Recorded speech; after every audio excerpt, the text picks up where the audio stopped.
खूप दिवसांनी मी गावाकडे आलतो आणि गावाकडे आलो आणि आता काय करमना गेलं तर घरी बसलो होतो. मग आता चाललो मी ससरकुंडचा धबधबा बघायला. काय करू आता मित्रांनो, चला तुम्हाला धबधबा दाखवतो मस्तपैकी. नाही हे बघा धबधबा कसा आहे.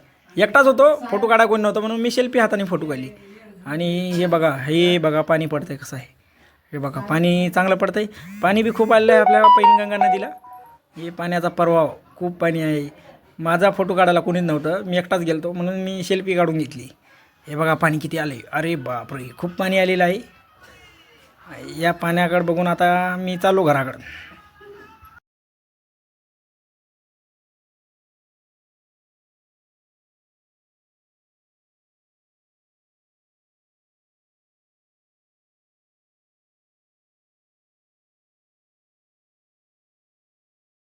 महादेवाच्या पाया पडल्या, देवाचं मंदिर होतं आणि निघालो आपल्या घराच्या वाटेने. एवढा धबधबा बघून, चांगला सुंदर नजारा बघून निघालो घराकडं.